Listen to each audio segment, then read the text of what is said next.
آج آپ کے سامنے گھریلو میاں بیوی کے مسائل اور احکام بیان کرنے ہیں۔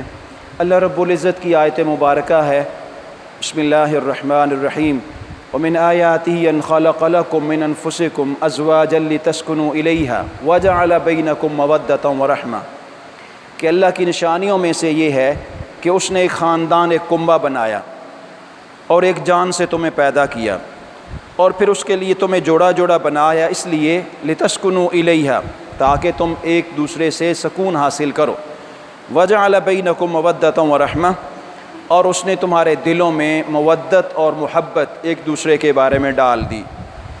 یہ تو فضیلت ہے، اور اسی طرح یہ سلسلہ اللہ رب العزت نے جو بنیادی انسانیت کی افزائش اور افرینش کے لیے بنایا ہے، یہ چلتا رہتا ہے۔ اب جاننا یہ ہے کہ دونوں کے حقوق آپس میں کیا ہیں، بیوی کے کیا حقوق ہیں، شوہر کی ذمہ داریاں جو بنتی ہیں شوہر کے کندھے کے اوپر، سب سے پہلے جاننا یہ ضروری ہے۔ اس کے بعد بیوی کے کیا حقوق ہیں جو شوہر کے جو بیوی کی ذمہ داریاں کیا ہیں جو شوہر کے حقوق بنتے ہیں۔ تو آج آپ کے سامنے صرف اور صرف سب سے پہلے، کل انشاءاللہ بیوی کی ذمہ داریاں، آج شوہر کی ذمہ داریاں جو بیوی کے حقوق بنتے ہیں۔ آیت مبارکہ میں بنیادی طور پہ دو جہتوں میں بات کی ہے اللہ رب العزت نے۔ پہلی یہ کہ میاں بیوی کا ایک دوسرے سے جسمانی اور قلبی سکون والا تعلق بنتا ہے اس آیت مبارکہ کے ساتھ کے مطابق، اور دوسرا یہ کہ میاں بیوی کے درمیان محبت اور الفت اتنی زیادہ بڑھ جاتی ہے کہ جو پہلے اجنبی ہوتے ہیں، بالکل انجان ہوتے ہیں، ایک دوسرے کے ساتھ کوئی تعلق، کوئی رشتہ نہیں ہوتا، وہ اتنا قریبی رشتہ بن جاتا ہے کہ دنیا کے سارے رشتوں سے زیادہ مضبوط ترین رشتہ میاں بیوی کا بن جاتا ہے۔ یہ آیت مبارکہ سے ظاہر ہوتا ہے، اور یہ اللہ رب العزت کا ایک خاص نظام بھی ہے، یہ اس کا اپنا نظام ہے۔ ارشاد فرمایا قرآن پاک میں، وَلَهُنَّ مِثْلُ الَّذِي عَلَيْهِنَّ بِالْمَعْرُوفِ، جس طرح تم چاہتے ہو نا کہ ہمارے ساتھ بھلائی ہو، عورتیں ہمارے ساتھ بھلائی کریں، تمہیں مردوں کو بھی چاہیے کہ تم بھی عورتوں کے ساتھ اسی طرح بھلائی کرو۔ یہ حسن معاشرت کا ڈھنگ قرآن نے سکھایا ہے۔ اب کون سے زیادہ حقوق، بڑے حقوق ہیں جو خواتین کے ہیں، یعنی بیوی کے حقوق ہیں جو مرد کے کندھے کے اوپر ہیں؟ سب سے پہلا حق جو بیوی کا ہے اور مرد کے اوپر ہوتا ہے نکاح کرنے کے بعد، وہ مہر کی ادائیگی ہے۔ اللہ رب العزت نے ارشاد فرمایا، وَآتُوا النِّسَاءَ صَدُقَاتِهِنَّ نِحْلَةً، بڑی خوشی خوشی اپنی بیویوں کو حق مہر ادا کیا کرو، اور یہ اللہ رب العزت کا بنایا ہوا نظام ہے، اس سے کوئی بھی بچ نہیں سکتی۔ ایون کہ رسول عربی صلی اللہ علیہ وسلم نے بھی اپنی زوجین کو، جتنی بھی آپ کی ازواج تھیں، آپ نے سب کو اپنی بساط کے مطابق مہر ادا کیا اور بڑی خوشی خوشی کیا۔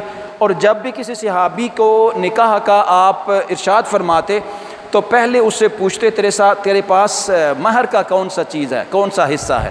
تو اگر کوئی ایسی چیز نہ ہوتی تو آپ، وہ گھر کا سامان میں سے کوئی چیز ہوتی تو آپ وہ بکوا کے بھی مہر کی ادائیگی کا بندوبست کرتے۔ اس سے پتہ چلتا ہے کہ عورت کا سب سے پہلا حق مالی طور پہ مرد کے اوپر اس کے مہر کی ادائیگی ہے۔ آج کل ہمارے ہاں بڑی غیر مناسب سی کیفیت بنتی ہے کہ بچیوں کی شادی کے لیے، اپنے بچوں کی شادی کے لیے آپ رشتہ تو ہم اچھا تلاش کرتے ہیں، لیکن جب مہر کی ادائیگی کا وقت آتا ہے تو اس وقت، حالانکہ بہت بڑے بڑے حالوں میں ہم کوشش کرتے ہیں اپنے بچوں کی شادیوں کو رکھا جائے، اس لیے کہ ہمارے معاشرے میں ہمارا سٹیٹس قائم رہے، اور چونکہ مہر کا تعلق چپکے سے ہوتا ہے میاں بیوی کے ساتھ یا ان کے بچی کے والدین کے ساتھ، تو اس وقت ہم آ کے اپنے مہر کو کم سے کم، کبھی تو ہماری کیفیت یہ آ جاتی ہے کہ ہم نے ایک ٹرم بنا رکھی ہے جو معاشرتی ٹرم ہے، معذرت کے ساتھ وہ اسلامی ٹرم نہیں ہے، نام اس کو شرعی دے دیا جاتا ہے۔ وہ کیا ہے جی؟ شرعی حق مہر رکھ لیا جائے۔ جی کیا مراد ہے شرعی حق مہر کا؟ جتنا بی بی فاطمہ کا تھا رضی اللہ تعالیٰ عنہ کا، کتنا ہے جی ان کا؟ وہی 35 روپے جی، وہی 39 روپے جی۔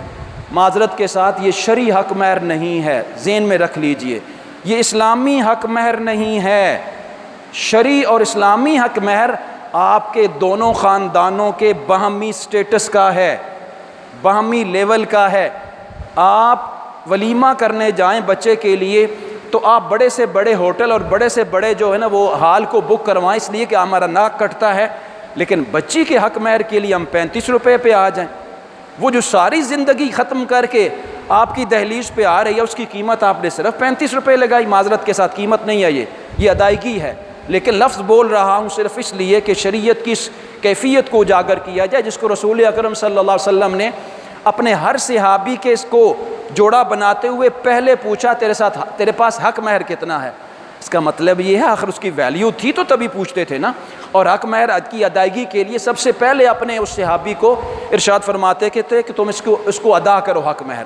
تو کوئی تو اپنا پورا باغ اپنی بیوی کو کے حق مہر میں رکھ دیتا، کوئی اپنی ذرہ بیچ کے جو مال آتا وہ حق مہر میں رکھ دیتا، جو گھر میں کچھ میسر ہوتا وہ حق مہر میں رکھ دیتا۔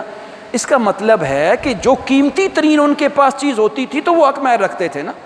تو ہمیں بھی جاننا چاہیے کہ اس کی ویلیو کیا ہے، اور جو خاتون اپنا اتنا کچھ سب کچھ ماں باپ تعلق گھر سب ختم کر کے آپ کی دہلیز پہ پہنچ رہی ہے تو اس کی قیمت اتنی کم تر نہیں لگانی چاہیے، وہ لیول کا حق مہر رکھنا چاہیے۔ ہاں یہ ایک بات کر سکتے ہیں آپ کہ آپ بچے کا دولہا کا جو باپ ہے نا یا دولہا یہ خیال رکھے کہ ہماری اور ان کی بچیوں میں کیا حق مہر چلتا ہے، کہیں ایسا نہ ہو کہ وہ بچی جو اپنا رشتہ چھوڑ کر کے اپنے سسرال کے گھر میں آتی ہے اس کو کوئی تانے نہ پڑے۔ حدیث میں شریعت میں یہ بھی ہے کہ لیول کا کف کا خیال رکھا جائے جس کے مطابق حق مہر کا فیصلہ کیا جائے۔ تو یہ اللہ رب العزت نے ارشاد فرمایا وَآتُوا النِّسَاءَ صَدُقَاتِهِنَّ نِحْلًا، بڑی خوشی خوشی حق مہر ادا کیا کرو۔ دوسرا ارشاد بیوی کے اخراجات کا ہے، یہ کوئی احسان نہیں ہے بیوی کے اوپر کہ ہم بیوی کو روزمرہ کے اخراجات دیتے ہیں، یہ اس کا حق ہے۔ وَعَلَى الْمَوْلُودِ لَهُ رِزْقُهُنَّ وَكِسْوَتُهُنَّ بِالْمَعْرُوفِ، تمہارے بچوں کے اور تمہاری اہلیوں کے بھی حق ہیں، ان کے رزق کے، اور بڑے اچھے طریقے سے معروف طریقے سے ان کو دیا کرو۔ اور پھر ساتھ ہی ارشاد فرمایا خیرکم لأہلکم، تم میں سے بہتر وہ ہے جو اپنے اہل کے لیے بہتر ہو۔ ذرا جانیے تو صحیح، معاشرے میں جب ہم دوستوں میں بیٹھتے ہیں دعوتیں ہوتی ہیں، باہر ایک دوسرے کو گیٹ ٹو گیدر ہوتا ہے بڑی خوشی خوشی، کبھی ایک کو ہم ٹریٹ دیتے ہیں، کبھی وہ دوسرا ہمیں ٹریٹ دیتا ہے، کبھی ایسا ہوا کہ ہم گھر والوں کو بھی ٹریٹ دیں۔ رشتے کو مضبوط کرنے کے لیے بنیادی چیز تو اپنی میاں بیوی ہے نا، اس تعلق کو مضبوط کیا جائے۔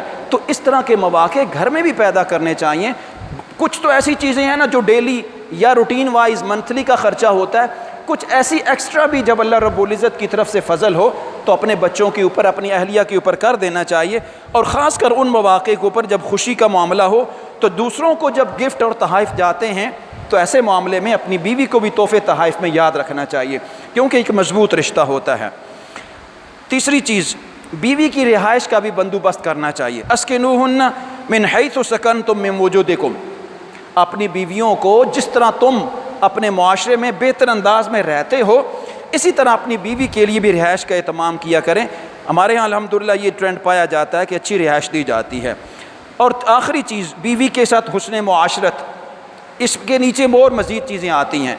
حسن معاشرت میں بہت ساری چیزیں آ جاتی ہیں، خوبصورتی تعلقات قائم کرنا، اچھا تعلق قائم کرنا جس سے دوسری کو بیوی کو تکلیف نہ پہنچے، تاکہ رسپانس میں بیوی کو بھی چاہیے کہ وہ بھی اچھی طرح اپنی ذمہ داریاں نبھائے۔